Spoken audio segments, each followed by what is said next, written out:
A black doctor saves the life of a dying patient for which he is beaten by the police and mocked for his skin color. But then, the shock happens. Watch to the end so you don't miss it. Subscribe to the channel and write in the comments from where you watch this video. The hospital's sterile hallway was buzzing with the urgency of a life hanging in the balance. Dr. Ethan Davis, a skilled black surgeon, was deep in the operating room, fighting to save a young man who had been critically injured in a street fight. Blood poured from the patient's abdomen, and every move Ethan made could mean the difference between life and death. "Scalpel," Ethan called out, his voice calm and precise, despite the tension in the air. The nurse handed him the instrument, and he made a careful incision. His hands moved with expert precision, a result of years of training and experience. Sweat beaded on his brow as he worked against the clock, his mind focused on only one thing: saving this life. The room was filled with the soft beeping of machines, the sharp metallic sounds of surgical instruments, and the hushed murmurs of the medical team. After what felt like hours, Ethan finally finished. The bleeding was stopped, the wounds were closed, and the patient, though still critical, had a fighting chance. "You saved him," one of the nurses whispered, her voice filled with awe. Ethan wiped his brow and nodded, but there was no sense of victory. He had done what needed to be done, as he always did. But something felt off today. As he stepped out of the operating room, still dressed in his scrubs, Ethan felt an unusual tension in the air. The hospital was always a place of high stakes in emergencies, but this was different. There was an unease that he couldn't shake off. Walking down the hallway, Ethan spotted two uniformed police officers standing by the nurses' station. They weren't unfamiliar faces at the hospital, given the frequent trauma cases, but their eyes were fixed on him with a look that sent a shiver down his spine. It wasn't curiosity, it was suspicion.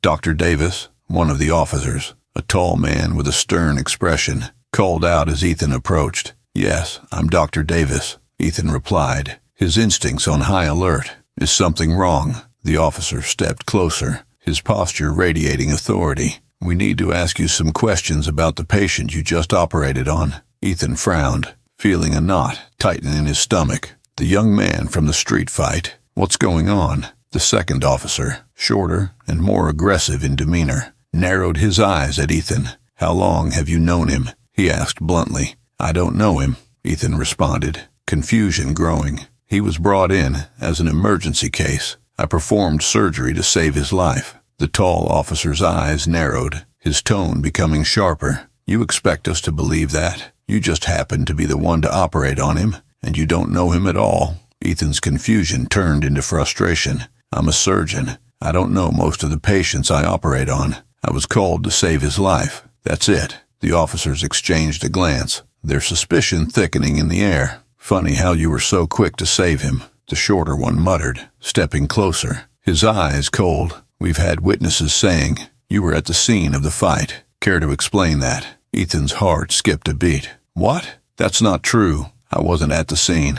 I've been here, at the hospital, all day." The taller officer folded his arms, his gaze hard and unyielding. "We've seen this before. Someone gets in trouble, tries to cover their tracks. Maybe you saved him, because you had a hand in putting him on the operating table in the first place." Ethan felt his blood boil. He was being accused, no, targeted, for something he had no connection to, simply because he was the one who saved the patient's life. Worse, he could feel the racial undertones in their accusations, the way they looked at him, as if he didn't belong in the role of a savior, but in the role of a suspect. "You're wrong," Ethan said, his voice tense but controlled. "I've been here, doing my job. If you check my schedule, talk to the staff, you'll see I haven't left the hospital. This is a mistake." The shorter officer sneered, stepping closer until he was inches from Ethan's face. "A mistake? I don't think so. You fit the profile. Black man, wrong place, wrong time. You know how this looks, right?" Ethan's jaw clenched as the anger surged through him. He had dealt with racism all his life, but this, being accused of a crime because of his skin color, right after saving a life, was too much. His fists tightened at his sides, but he forced himself to stay calm.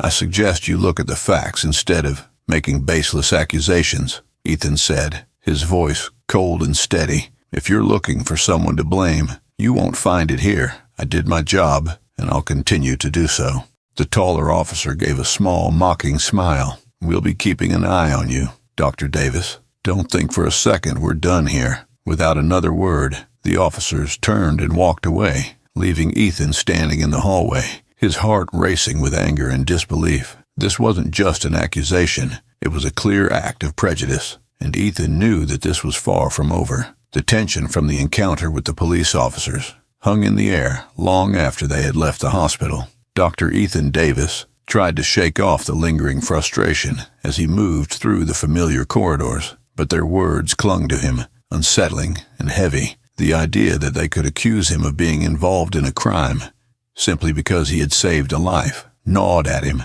but he couldn't let it distract him. He had more patients to tend to, more lives to save. That was his calling, and no baseless accusations could take that away from him. Still, the nagging fear crept into his mind. What if they didn't stop at just words? Later that evening, as Ethan reviewed the patient's charts in his office, a knock came at the door. It was the head of hospital security, a stout, serious man named Robert Harris. He looked concerned, his brow furrowed with worry.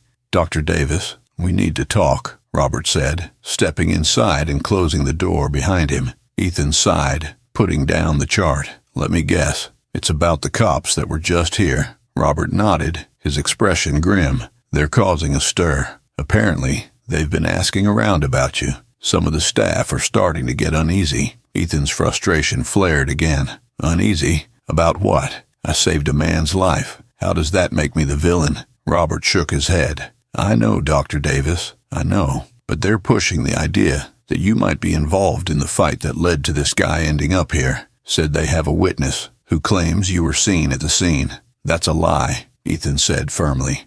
"I was here, in this hospital, the whole time. My staff can confirm that." "I believe you," Robert said, lowering his voice. "But you know how these things go. They're not going to stop until they've stirred up enough trouble."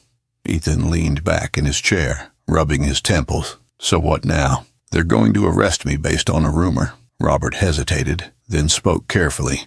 "They haven't made any moves yet, but I've seen this before. They'll try to build a case, even if it's weak. You need to be prepared, Dr. Davis. This could get ugly." The weight of Robert's words hit Ethan hard. He had spent his entire career doing everything by the book, saving lives, helping others. And now, because of one patient and two racist cops, his entire life could be upended. "Thanks for the warning, Robert," Ethan said, trying to keep his voice steady. "But I'm not going to let them intimidate me. I've done nothing wrong." Robert nodded, but there was still concern in his eyes. "Just be careful. These things, they can spiral out of control fast." As Robert left, Ethan sat alone in the silence of his office, the anxiety gnawing at the edges of his thoughts. It was one thing to deal with prejudice in subtle ways throughout his life, a suspicious glance here, a cold tone there, but to be outright accused of a crime, that was a new level of injustice. The next day, Ethan found himself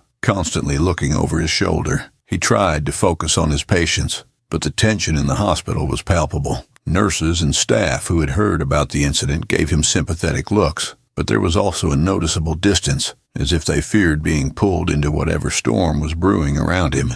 Just before his shift ended, he was approached again by the same two officers. This time, they didn't come with questions. They came with accusations. "Dr. Davis, we have some follow-up questions," the taller officer had said, as they cornered him in the hallway near the elevators. Ethan, exhausted but refusing to back down, met their gaze. "I already told you everything I know. I had no involvement in the incident that brought that man here." The shorter officer stepped closer, his face contorted with disdain. "We've been doing some digging, and it seems you got a lot of loose ends. Your alibi is shaky." "My alibi?" Ethan's frustration boiled over. "I was here, at this hospital. There are security cameras, my shift records, witnesses. I haven't left the building." The officers exchanged a glance, and the taller one smirked. "We're not so sure about that. You see, sometimes witnesses lie to protect their own. We know how that goes." Ethan's patience snapped. He stepped closer, his voice low but filled with anger. "You're targeting me because of my skin color. let's not pretend this is about the investigation. You don't have anything on me because there's nothing to find. I'm a doctor. I save lives, not take them." The shorter officer sneered. "Is that so? Then why is it that you're always involved in these cases? Why is it that people like you are always at the center of this kind of mess?" "People like me," Ethan repeated, his voice dangerously calm. "You mean black people, don't you?" The officer didn't even try to deny it. His expression said it all. "You're making a huge mistake," Ethan said, turning away. "And when this is over, you'll answer for it." As Ethan walked away, his heart pounded in his chest. This wasn't just an accusation anymore. It was an attack on who he was, on everything he stood for. And deep down, he knew it wasn't going to end here. The storm was coming, and he had to be ready to fight. The hospital had settled into an eerie quiet as the night shift took over. Dr. Ethan Davis, still shaken by the officer's accusations earlier in the day, finished checking on his last patient. The weight of the confrontation hung over him, but he forced himself to focus on his work. It was his only anchor in the storm that was swirling around him as he left the patient's room and made his way down a quiet, dimly lit hallway toward the staff exit. He sensed something off. The hairs on the back of his neck prickled with the familiar sensation of being watched. Glancing around, he saw no one. The hallway was empty. Just as Ethan turned a corner, two figures emerged from the shadows, the same officers who had been harassing him all day. The taller one, Officer Briggs, stepped forward, a menacing grin on his face. His partner, Officer Harris, followed close behind, his eyes glinting with malice. "Dr. Davis," Briggs sneered, blocking Ethan's path. "Fancy running into you again." Ethan's pulse quickened, but he stood his ground. "What do you want now?" he asked, his voice tense but steady. "We're not done with you yet," Harris growled, stepping closer, his body language radiating hostility. "You think you can just walk away after what you said earlier. We don't like being called out in front of others." Ethan swallowed hard, knowing this confrontation wasn't just about the case anymore. This was personal. "I've already told you everything. I'm not involved in whatever happened to that patient. Now if you'll excuse me, I have to leave." Briggs stepped in front of him, his grin fading into a cold, hard stare. "You're not going anywhere." Before Ethan could react, Briggs shoved him hard against the wall. The impact rattled through his body, and for a moment, he was too stunned to move. His back hit the cold surface, and the pain shot up his spine. He tried to regain his footing, but Harris was on him next, pushing him down to his knees with brute force. "What the hell are you doing?" Ethan shouted, struggling against their grips. "Get off me." The hallway was deserted, no witnesses in sight. The dim lighting made the scene feel like a nightmare, but Ethan knew it was all too real. Briggs leaned down, his face inches from Ethan's. "You think you're better than us, don't you? Walking around here like you're untouchable. But you're not. We know your type." Ethan's heart pounded in his chest as he fought the urge to lash out. His mind raced, searching for a way to defuse the situation. But it was clear, these men were beyond reason. They had already made up their minds about him, and now they were using their power to punish him for standing up to them. "You've got nothing on me," Ethan said through gritted teeth, his voice low but defiant. "This is just a way to cover up your own racism." Briggs smirked, tightening his grip on Ethan's collar. "Maybe, but no one's going to believe you. It's your word against ours, and we're the law." Ethan struggled to break free, his muscles straining against the weight of the two men, but they held him down with brutal force. Their intentions clear. They didn't just want to intimidate him, they wanted to break him. Harris kicked Ethan's legs out from under him, sending him sprawling to the floor. "You should have kept your mouth shut," he spat, delivering a hard kick to Ethan's side. Pain exploded in Ethan's ribs, and he gasped, trying to catch his breath. Briggs stood over him, laughing softly. "What's wrong, Doc? You can dish it out, but can't take it," Ethan groaned, clutching his side, his vision blurring from the pain. The darkness of the hallway felt suffocating, like it was closing in on him. He tried to push himself up, but another blow to his back sent him crashing to the ground again. In the midst of his agony, something clicked in Ethan's mind. He remembered the security cameras. The hospital was equipped with cameras throughout most of the building, and though this hallway was quiet and deserted, he was almost certain there were cameras watching this very spot. Ethan coughed, trying to force out the words. There are cameras." Briggs froze for a split second, the smirk faltering on his face. He glanced around quickly, realizing the truth of what Ethan had said. Harris, too, stopped, his eyes darting toward the ceiling. The realization hit them both at the same time. They weren't invisible. Their assault had been recorded. "You idiot," Harris hissed under his breath, his face paling. Briggs' face twisted in anger, but there was a flicker of fear in his eyes now. He knew they had crossed a line, and now the evidence was out of their control. "This isn't over, Davis," Briggs snarled, standing up straight and motioning for Harris to follow him. "We'll deal with you later." With one last glance at Ethan, lying bruised and beaten on the floor, the officers retreated down the hallway, disappearing into the shadows from where they had come. Ethan lay there for a moment, trying to process what had just happened. His body ached, and every breath sent a sharp pain through his ribs. But amid the pain, there was a small glimmer of hope.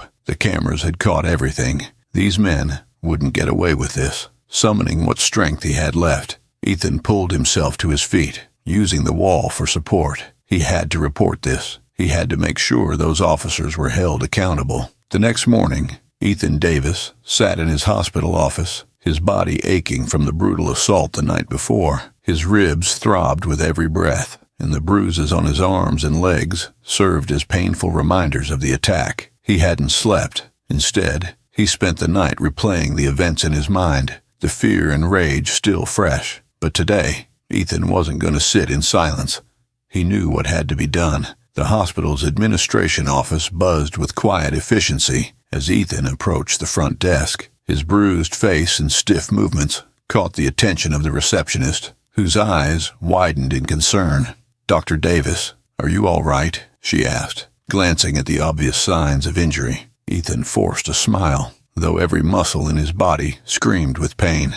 "I need to speak with Robert Harris," he said, referring to the head of hospital security. "It's urgent." She nodded, picking up the phone and calling Robert down. A few moments later, the burly security officer arrived, his brow furrowed as he took in Ethan's condition.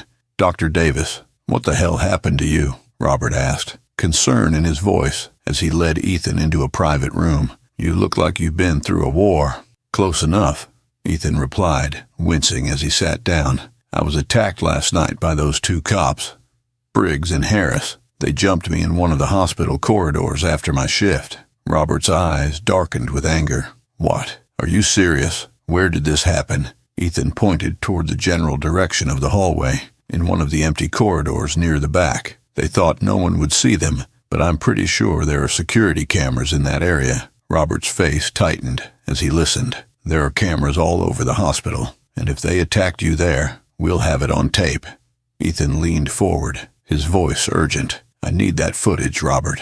They went too far, and they need to be held accountable. I won't let them get away with this." Robert nodded without hesitation. "I'll get the recordings. We'll review the footage, and if it's there, we'll make sure this goes to the top. No one's going to sweep this under the rug." Ethan exhaled, relief mixing with the dull throb of his pain. This was his chance. The officers thought they were untouchable, that they could use their power to intimidate and abuse without consequences. But this time, the evidence was on his side. Robert left to retrieve the footage, and Ethan sat in the silence of the security office, his mind racing. The hospital was a place where he was supposed to be safe, where he was respected as a doctor. But now, that sense of safety had been ripped away. What had started as accusations had turned into physical violence, and if he hadn't remembered the cameras, who knows how much worse it could have gotten. Minutes later, Robert returned with a laptop in hand, his expression serious. He placed the device on the table and opened the security files. "Let's take a look," he said, clicking through the footage from the previous night. Ethan's heart pounded in his chest as they fast-forwarded through the video feed. His stomach churned with a mixture of anticipation and fear. He needed to see it, to know that justice was within reach. And then, there it was, the moment he had been dreading, but knew was coming. On the screen, he saw himself walking down the hallway, the dim lights casting shadows as he made his way toward the exit. A second later, Briggs and Harris appeared, stepping out from the darkness and cornering him. The camera had caught everything, the shoves, the punches, the verbal threats. Ethan's hands clenched into fists as he watched himself being slammed against the wall, the officers laughing as they beat him down. His breath quickened, a mix of anger and disgust boiling inside him. Robert shook his head as the footage played out. These bastards, they thought no one was watching. They're going to pay for this, Ethan said through gritted teeth. I won't let this go. Robert nodded. I'm going straight to the hospital board with this. They'll have no choice but to take action, and I'll make sure the police department gets a copy too. Those officers won't be able to hide from this. As Robert moved to file the necessary reports, Ethan sat back, his mind racing. This was it, the proof he needed. The attack hadn't just been about intimidation. It was an abuse of power, fueled by racism and a desire to crush anyone who stood up to them. By the afternoon, the video footage had reached the hands of the hospital administrators. The board held an emergency meeting, their faces grim as they reviewed the evidence. Ethan was called in to give his account, and as he stood before them, his bruised body a testament to the violence he had endured, he felt a sense of determination like never before. I'm not just standing here for myself, Ethan said, his voice strong despite the pain. I'm standing here for every person who has been targeted, abused, and silenced by people in power. I was attacked because I refused to back down. I won't let this slide, and neither should you. The board members exchanged uneasy glances, clearly uncomfortable with the weight of the situation, but the evidence was undeniable. The video left no room for doubt, and the board couldn't ignore it. We will fully cooperate with the investigation, Dr. Davis, the head of the board finally said. You have our support. This will not be swept under the rug. Ethan nodded, though he knew this was only the first step. The real battle was just beginning. The footage would soon reach the police department, and from there, it would be up to the public to demand justice. By the end of the day, the video had leaked to the public. Social media exploded with outrage as clips of the attack circulated online. Hashtags like #Justice for Dr. Davis and #Police Brutality were trending within hours. People from all walks of life were coming together, demanding accountability for the officers involved. Ethan watched the news coverage from his living room, the events of the last 24 hours flashing across the screen. The world had seen what had been done to him, and now the officers who had attacked him would be forced to answer for their actions. But this wasn't just about him. This was about a system that allowed men like Briggs and Harris to wield their authority as weapons of oppression. It was about fighting back, not just for his own justice, but for the countless others who had been mistreated and silenced. As the night wore on, Ethan sat in silence, knowing that this was far from over. The fight had only just begun. The morning sun filtered through the curtains as Ethan sat at his kitchen table, exhausted but resolute. The events of the previous days had pushed him to the brink, but he knew the fight for justice had only just begun. His body still ached from the attack, but the video footage had brought public attention to the assault. Now, all eyes were on the police department, waiting for their next move. Ethan's phone buzzed incessantly with messages of support from colleagues, friends, and even strangers who had seen the footage online. #Justice for Dr. Davis had gained even more traction overnight, and now the entire country was watching. But as the public outcry grew, Ethan couldn't shake the feeling that the real battle was just getting started. A knock on the door interrupted his thoughts. When Ethan opened it, Robert Harris, the head of hospital security, stood there, looking more serious than ever.